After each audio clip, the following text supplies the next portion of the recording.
Le rapport moral sur les enseignements de ce vote sur les élections aux chambres d'agriculture. Et j'ai le plaisir d'accueillir pour cela François Purseigle, que je vais inviter à nous rejoindre. François, on le connaît bien, professeur des universités en sociologie à l'Institut national polytechnique de Toulouse, chercheur associé aussi à Sciences Po Paris. Il a mené beaucoup de travaux sur la sociologie du monde rural et agricole.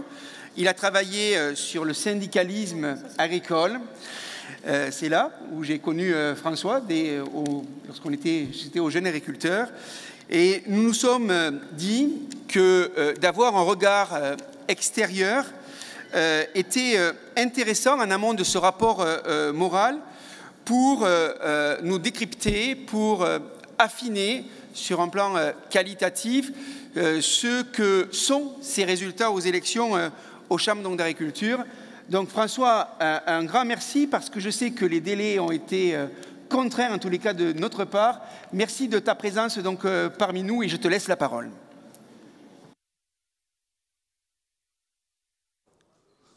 Les micros fonctionnent, c'est bon. Je ne sais pas si les slides peuvent être envoyés. Voilà, c'est ainsi. Alors, je vais tenter une lecture sociologique, entre guillemets, des résultats aux élections chambres d'agriculture, chose qui n'est pas aisée, vous le savez tous, pour plein de raisons, parce que, d'autre part, les élections chambres d'agriculture demeurent des élections locales et les réalités locales sont irréductibles les unes des autres, mais on va essayer de mettre en perspective quels sont peut-être les déterminants socio-économiques, socio-politiques à ces votes, je ne dirais pas ce vote, mais ces votes. Alors, mon propos va s'articuler autour de 3 points. J'essaierai de revenir très brièvement sur l'évolution des structures d'exploitation qui peut expliquer pour bonne part certains résultats dans certaines régions. On reviendra ensuite sur le fait que ce scrutin s'inscrivait aussi dans un contexte non pas social et socio-économique, mais sociétal très particulier, contrairement au précédent, pour essayer justement d'aborder une lecture à proprement parler des résultats. Alors ce scrutin, il renvoie effectivement à une situation très singulière, c'est celle d'une évolution majeure des structures d'exploitation agricole. En effet, on voit que ces structures, elles évoluent autour d'une variable importante, la variable démographique.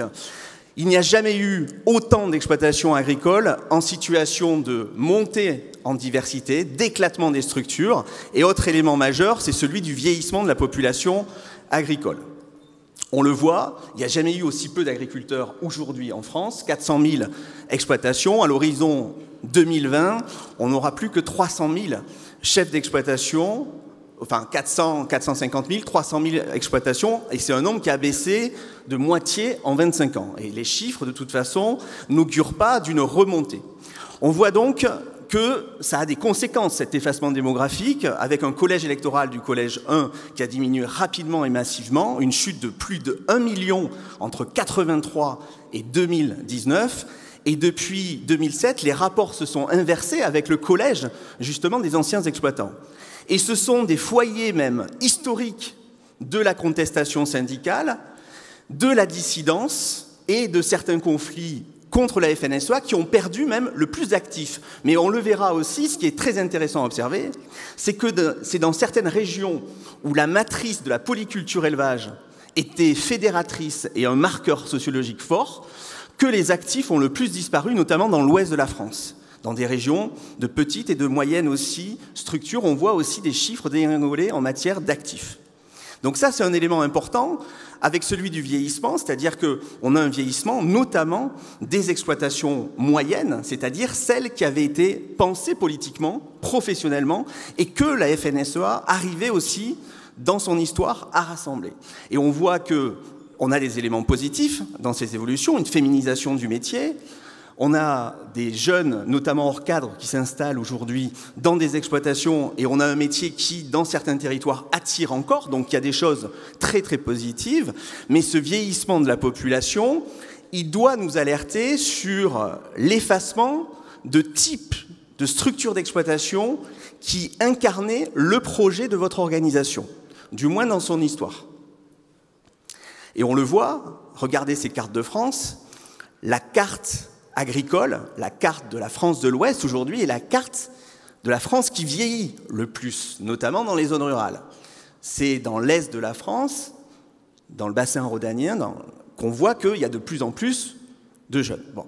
Donc on voit bien que les facteurs, les marqueurs traditionnels aujourd'hui sont bousculés par cette réalité sociale. On reviendra là-dessus parce que ça implique aussi de faire des efforts en matière d'apprentissage, c'est-à-dire qu'on a toute une population qui savait ce qu'étaient les organisations professionnelles, qui avait pensé le développement agricole, qui avait pensé le développement agricole autour de l'exploitation à 2 UTH, qui ne seront plus là demain, qui sont parfois même plus là dans certains départements.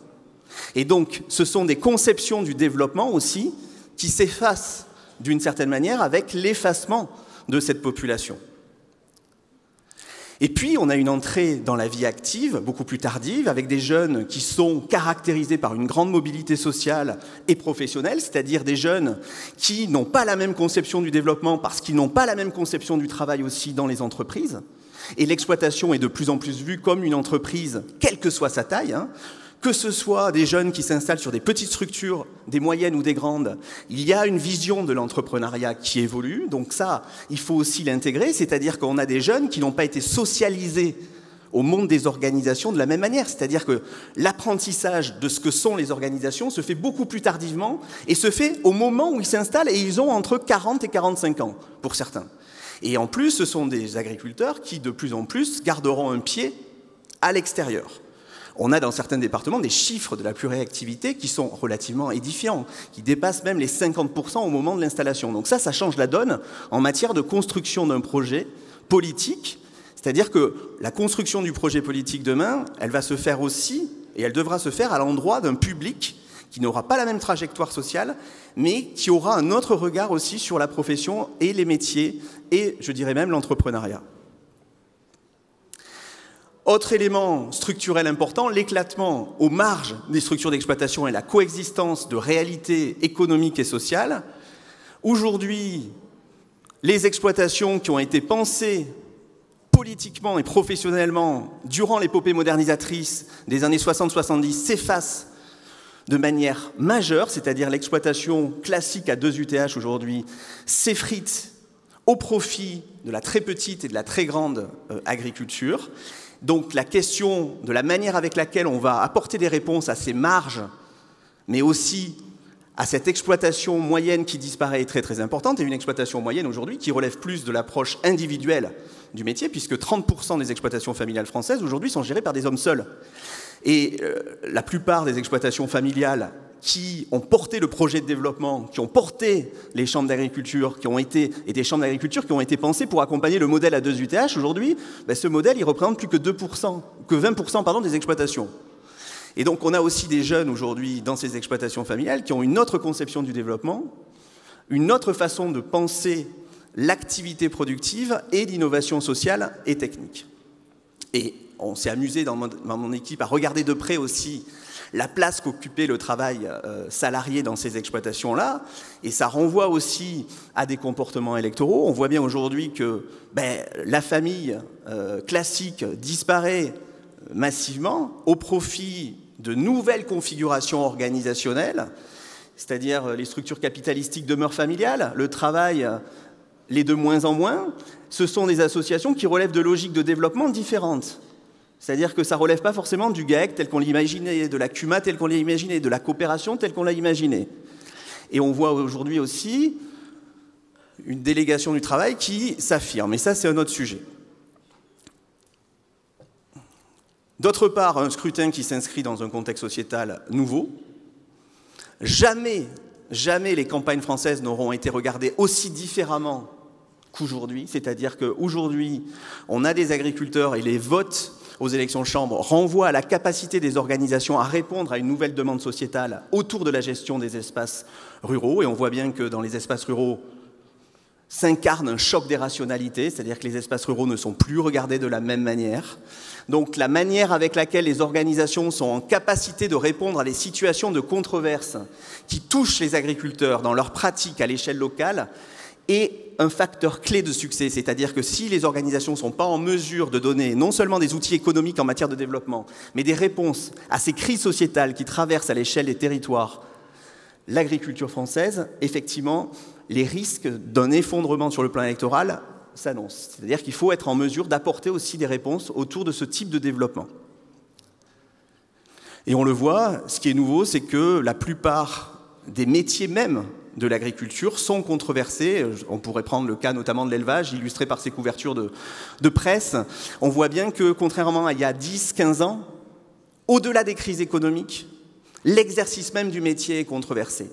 Et ça explique pour bonne part ce que je vais qualifier, ce que je vais appeler l'anomie, qui expliquerait aussi en grande partie la montée en puissance aussi de l'abstention. C'est-à-dire qu'on a des agriculteurs qui sont acculés à des situations non seulement économiques mais sociétales qui empêchent l'expression même du mécontentement et qui peuvent expliquer en grande partie aussi le fait que l'abstention se développe dans certains territoires.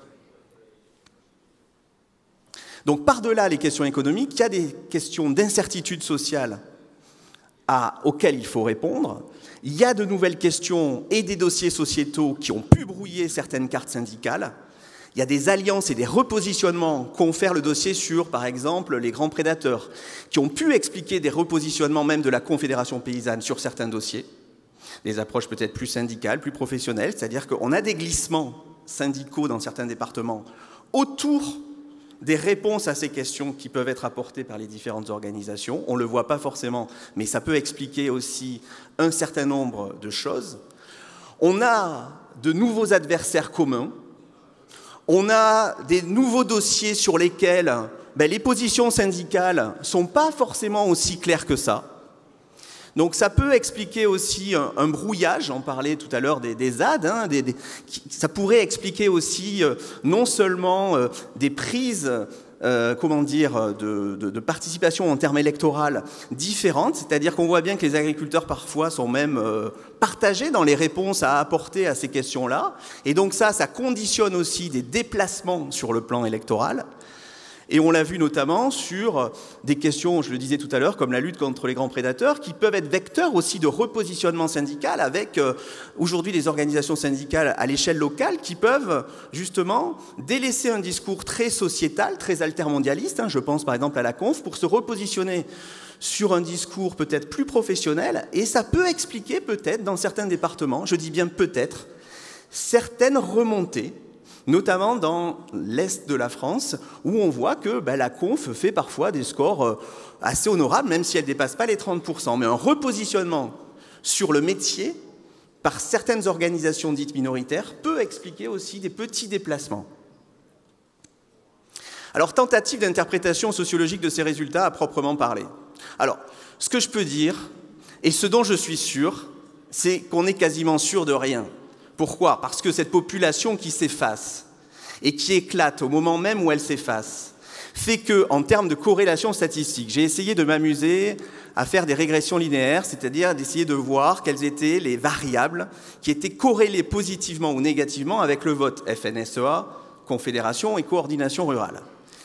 Au-delà de la question des offres électorales, j'ai essayé de comprendre comment ça se passait dans certains départements. On voit bien que d'autre part, et ça c'est un préalable à rappeler, les syndicats, et c'est comme ça qu'il faut interpréter les élections de chambre, sont aussi des instruments d'appui dans la défense et la promotion, mais au-delà de ça, ce sont des organisations qui développent des façons de concevoir le vivre ensemble, l'engagement. C'est aussi une offre de service qui est différente d'un département à l'autre. Et donc les choix électoraux renvoient aussi à un rapport entre les orientations syndicales, les façons de concevoir le métier, et ça se modifie d'un contexte à l'autre. Donc ça, c'est important d'avoir ça à l'esprit. C'est-à-dire que les résultats aux élections de chambre ne sont pas simplement les résultats d'un rejet ou d'un plébiscite autour d'un programme. Ça, c'est important. C'est la manière avec laquelle le programme est décliné à l'échelle régionale, dans un contexte socio-économique défini et dans un contexte sociétal défini, que s'expliquent les résultats aux élections de chambre. Et la capacité à développer une offre de service en réponse à ces nouveaux enjeux. Alors, quelles sont les corrélations et les variables corrélées avec le vote. J'ai essayé de regarder s'il y avait un profil du vote majoritaire. Il n'y a pas de profil du votant FNSEA. Aucune variable SAU, UTA, OTEX n'apparaît fortement corrélée avec le vote FNSEA, ce qui n'est pas le cas pour le vote Confédération Paysanne, où on a une corrélation positive entre la taille et le type de structure, mais de plus en plus faible, même pour la Confédération Paysanne. Pourquoi? Parce qu'il y a tellement peu d'individus que je n'arrive pas, justement, les variables sont très très éloignées les unes des autres. Par contre, ce qui est sûr, c'est que le vote FNSEA semble beaucoup plus important dans des zones où l'agriculteur est en situation même de chef d'entreprise, en situation même, peut-être même d'infériorité sur le plan numérique dans les espaces ruraux, dans des régions plutôt bien de grande culture aussi, où s'affirme une certaine vision de l'entreprise. Mais par contre, on a deux profils d'opposition qui s'affirment. On a pu assister d'une certaine manière à la fin de la rente d'opposition de la coordination rurale. La Confédération Paysanne avait bénéficié jusque dans les années 2007 d'une rente d'opposition, c'est-à-dire c'était le seul adversaire dans certains départements. Ensuite, la coordination a bénéficié de cette rente d'opposition, c'est-à-dire qu'en positionnant des électeurs, des listes dans la plupart des départements, c'est elle qui a bénéficié de cette rente. On voit que la rente d'opposition dans certains départements pour la CR, elle a volé en éclats. Elle n'est plus là. Et on voit aussi que, je le disais tout à l'heure, il y a des logiques de défense professionnelle et économique qui ont parfois été réaffirmées par certains minoritaires, dans certains départements, qui peuvent expliquer une montée du score de la Confédération Paysanne. Par contre, ce qu'on voit, et ce qu'on peut aussi essayer d'expliquer, c'est que je pense que le paysage syndical est peut-être plus apaisé. On est passé d'un clivage adhésion-protestation à un clivage plutôt pouvoir contre pouvoir, si tant est que les listes conf, notamment au CR, acceptent de prendre le pouvoir. Ça change la donne. Je pense que les clivages, aujourd'hui syndicaux, relèvent de ressorts différents. On est passé de la vieille opposition dominant-dominé des années 70-80, entre la conf disant « il faut lutter contre les majoritaires, il faut lutter contre les gros », à des affrontements de vision de l'entrepreneuriat agricole. Je pense que ça, c'est important aussi à souligner, c'est-à-dire que l'offre syndicale incarne des formes d'innovation sociale, économique et productive. Donc l'offre syndicale doit avant tout incarner une vision de l'entreprise adaptée à la fois à l'électorat, mais aussi à son territoire. Et plus c'est incarné, plus les scores sont bons, d'une certaine manière, dans certains territoires. J'ai essayé de regarder aussi quels étaient les profils par département. Ce qui ressort, c'est peut-être 4 types de départements. Des départements où les résultats sont importants pour la Fédé-Légia, où on a ce qu'on va appeler des professionnels unitaires, c'est-à-dire des gens qui sont avant tout agriculteurs parce que ce sont des producteurs. Ce sont des producteurs, l'agriculture productive, spécialisée, et y est en bonne place. Il y a ensuite les professionnels contestataires, caractérisés par un vote plus faible, ou alors un vote plutôt en faveur de la coordination rurale qui est significatif. Ensuite, on a des départements où il y aurait ce que je vais appeler des agriculteurs avec une vision productive moins affirmée. Je les appelle très rapidement les non-professionnels, unitaires, des exploitations de très petite taille, plutôt en circuit court, mais fidèles au syndicalisme majoritaire. Et puis, il y a ces non-professionnels, contestataires, qui, eux, vont glisser plutôt vers la Confédération Paysanne, avec un vote plus faible, je ne dis pas nul, mais plus faible pour le syndicalisme majoritaire. Donc on aurait d'une certaine manière différentes conceptions de l'exercice même du métier. Une agriculture plus professionnelle versus une agriculture plus résidentielle, résiduelle, qui ne s'exprime pas en termes de contestation ou d'approbation de la même manière. C'est-à-dire que fini le cliché du petit qui vote conf, du gros qui vote fédé, mais on voit aujourd'hui que, même dans le public des néos qui rentrent dans les métiers, la question de la capacité du syndicat à proposer des réponses aux projets d'entreprise que ces jeunes ou moins jeunes ont peut permettre de marquer des points. Alors, la faible participation, pour moi, est le symbole de ce que je vais appeler, je vais utiliser un gros mot de sociologue, je vais utiliser le mot d'anomie, c'est-à-dire que on voit qu'on appelle ça souvent le malaise paysan. On voit qu'il y a un certain nombre d'agriculteurs qui se pensent véritablement disqualifiés. L'anomie, c'est ça, c'est la disqualification. Disqualification économique, c'est-à-dire qu'on a des gars qui ne savent plus où ils veulent aller, où ils peuvent aller, sur le plan des objectifs à atteindre. en termes de modèle. Ils ne savent plus où ils crèchent en termes de type d'exploitation. Ils voient leurs parents quitter l'exploitation familiale. Ils voient leurs enfants ne plus souhaiter reprendre l'exploitation. Bref, ils ne savent plus où ils sont. Et puis, ils sont aussi parfois dans des situations d'incertitude, même familiale et sociale, où ils sont un peu destitués dans leur position de père de famille. Ils sont incertains même de leurs identités professionnelles. Ils se cherchent non seulement sur le plan économique, mais aussi sur le plan familial. Ils sont un peu désemparés autour de toutes les identités qu'ils doivent gérer, c'est-à-dire qu'ils ont été des pères de famille dans des exploitations de polyculture-élevage. Ils voient cette matrice de la polyculture-élevage s'effacer devant eux. Ils voient leur incapacité à devenir soit des professionnels de la culture, soit des professionnels de l'élevage. Ils ne savent pas quel virage prendre, quel type de spécialisation prendre. Et ils se retrouvent dans des situations où l'expression même du mécontentement n'est même plus possible. C'est-à-dire que la capacité même à discuter en famille d'un choix électoral, c'est-à-dire leur capacité à dire à son conjoint, son fils, « Bon, je suis indéterminé, mais pour qui je vais voter ?» Mais autour de la table, il n'y a plus personne. Il n'y a ni conjoint, ni fils pour discuter de ces questions-là. Le conjoint ou le fils sont là, mais pour discuter d'autres choses. Papa, on n'en a rien à faire de tout ça. C'est tes affaires. Et le fait qu'on renvoie cette image-là aussi à certains fait qu'on a des situations de repli. Donc c'est ce que je vais appeler aussi des situations d'anomie. Et je trouve que c'est ce qui caractérise peut-être de manière assez majeure certaines situations dans les départements de l'ouest et du nord-ouest de la France, où on a des départements qui ont été traversés par des crises à répétition sur le plan économique, mais des crises morales, des crises sanitaires, des controverses sociotechniques qui enfonce encore un peu plus l'exploitant dans une situation de non-mécontentement et même d'incapacité à s'exprimer. Alors, ces résultats, ils témoignent d'une chose très intéressante, c'est que rien n'est acquis. Tout est à conquérir. On le voit sur le plan électoral. À Sciences Po, j'avais travaillé sur les résultats aux élections présidentielles de 2007. On voyait bien que rien n'était acquis pour la droite parlementaire, que tout pouvait voler en éclats. C'est pareil sur le plan du vote professionnel, même si on a de très bons scores quand même en termes de participation. Il faut, tout comme les politiques, mouiller la chemise pour aller à la conquête. C'est-à-dire qu'il y a vraiment un travail de couturiel, spécialiste de la dentelle à faire. C'est-à-dire qu'il faut faire du cas par cas. Il faut resituer en permanence le projet national dans le contexte départemental. Et on voit que là où c'est bien fait, les résultats sont au rendez-vous. C'est-à-dire qu'il faut adopter des instruments qui ne sont pas ceux du majoritaire, mais qui sont ceux du minoritaire, et d'une minorité éclatée. C'est-à-dire qu'il faut faire du cas par cas. Il faut faire de la haute couture. Il ne faut pas faire de l'industrie manufacturière. Voilà. Alors, on a aussi la nécessité de s'adapter aussi à un contexte qui a changé. La représentation professionnelle aujourd'hui, elle est désormais plurielle. Ça, on l'a dit. Mais surtout, on a des agriculteurs qui considèrent qu'il y a un affaiblissement de la revendication nationale. C'est-à-dire qu'ils pensent que les choses se passent ailleurs, à Bruxelles, à Genève ou à Washington. Il y a une globalisation des marchés agroalimentaires qui fait qu'aujourd'hui, on a des acteurs même industriels qui se positionnent dans de nouvelles façons de créer du partenariat avec des agriculteurs. C'est-à-dire que le partenariat ne passe pas forcément par l'organisation et l'organisation du développement agricole.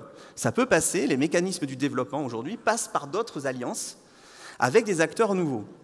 Et on a un tel éclatement des projets économiques portés par les adhérents qu'aujourd'hui, c'est beaucoup plus difficile de répondre de manière homogène et unifiée à des attentes diverses.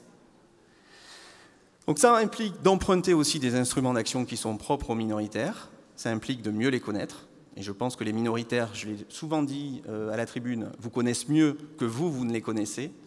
Et ils connaissent mieux vos modalités d'action que vous ne connaissez leurs modalités d'action, même si les choses tendent un peu à changer. Mais je pense que vous avez beaucoup à apprendre aussi encore de ces questions-là, sur ces questions-là. Et donc, en conclusion, j'en terminerai par, coupez-moi si j'ai plus le temps, un certain nombre de défis à relever. Ces défis ils sont, selon moi, multiples, hein, malgré les bons scores. D'une part, je pense qu'on est devant des organisations qui sont confrontées à une minorité qui est constituée d'une pluralité d'acteurs, donc il va falloir contribuer à construire de nouvelles alliances. On a un métier qui se complexifie. On parlait tout à l'heure de l'indétermination à se situer économiquement et même familialement. Il va falloir trouver des outils pour que les gars puissent se projeter. C'est-à-dire que la capacité à dire « demain sera fait de ça » peut permettre aussi de conquérir des électeurs. Affirmer la capacité d'une organisation à stabiliser ces incertitudes permettra aussi peut-être de gagner du terrain dans des zones aujourd'hui où vous avez perdu des voix. Aussi expliquer qu'un syndicat, une organisation professionnelle, ce n'est pas la négation d'un projet individuel. C'est intéressant de voir que dans certains départements, notamment viticoles, où un certain nombre de jeunes et moins jeunes s'installent, mais sur des projets qui sont centrés sur le produit, la marque, c'est-à-dire un projet très, non pas individualiste, mais individuel, les scores sont quand même relativement plus faibles en termes de participation. C'est-à-dire qu'en fait, on a des nouveaux entrants dans la profession qui font parfois le choix d'une vision entrepreneuriale, mais plus individualisée. D'accord ? On choisit ce métier pour aller mettre sur le marché directement. On va se doter d'outils de coaching, d'accompagnement individualisé. Et donc, ces populations-là n'ont pas été socialisées au monde des organisations professionnelles. 2, viennent d'un monde de l'entreprise où les questions de développement, notamment industriel, ne se déclinent pas de la même manière que les questions de développement agricole, et donc qui empruntent à d'autres secteurs, et donc qui ne se retrouvent pas forcément dans une offre d'organisation qui doit être repensée au regard de ça. Donc, je pense que les organisations doivent réapprendre d'elles, de leur histoire, mais surtout d'expliquer leur mission. C'est-à-dire, il faut accepter de dire, ben voilà, notre histoire, elle a été celle-ci, elle a été pensée pour accompagner un type d'entreprise, un type d'exploitation, on ne parlait pas d'entreprise.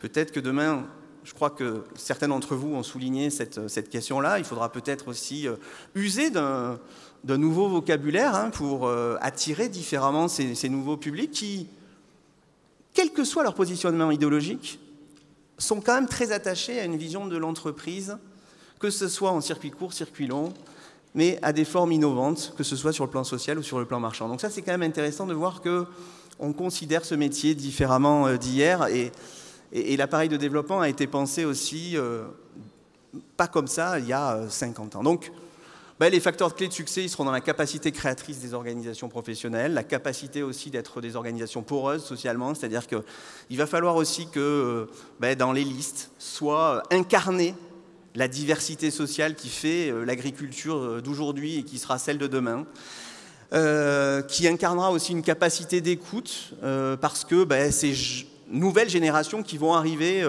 ont besoin d'être entendues aussi à un moment donné pour mieux percevoir leur projet d'entreprise. Et puis il faut que l'organisation professionnelle soit aussi un lieu d'apprentissage pour que ces populations-là, demain, votent aussi et aussi fidèlement que les générations précédentes. Voilà en substance ce que je pouvais vous dire. Ce sont des éléments qui sont factuels, mais qui relèvent d'une interprétation. On pourrait approfondir tout ce travail et j'espère qu'on pourra échanger.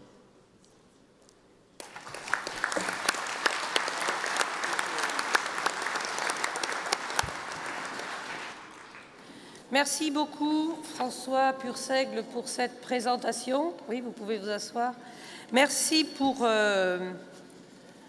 ce travail important d'investigation et d'analyse fine qui nous est extrêmement précieux.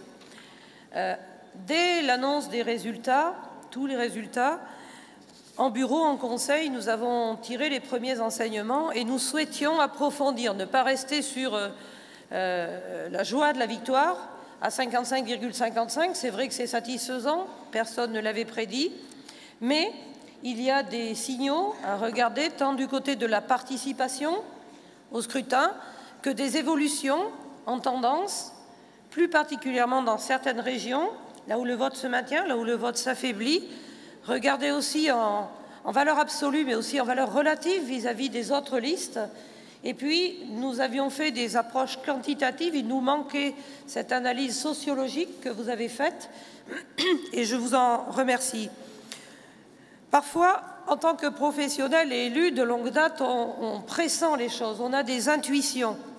Mais quand on est dans une organisation comme la FNSEA, on ne peut pas en rester aux intuitions, il faut aller au-delà, approfondir, pour construire le syndicat de demain et répondre réellement aux attentes des agriculteurs d'aujourd'hui et des agriculteurs de demain. Il y a, oui, vous l'avez dit, des nouveaux profils. J'ai en mémoire ce qu'a dit Michael Trichet à l'instant aussi, l'évolution des structures d'exploitation, 58% de pluriactifs à l'installation dans le département de l'Aisne, c'est passé très vite, mais je suis sûre que vous l'avez repéré. Ce sont des données qui doivent nous interroger. Et quand vous dites que les autres structures, les autres syndicats nous connaissent mieux que nous ne connaissons nous-mêmes, ce travail introspectif est très, très, très important. Donc, merci pour cette matière riche. Merci vraiment parce que c'est un travail exclusif et dédié que vous avez fait sur notre commande. Mais par contre, ce qui est sûr, c'est que je pense que vous serez invités souvent à le représenter. Et en tout cas, nous allons essayer de dérouler la pelote le plus loin possible.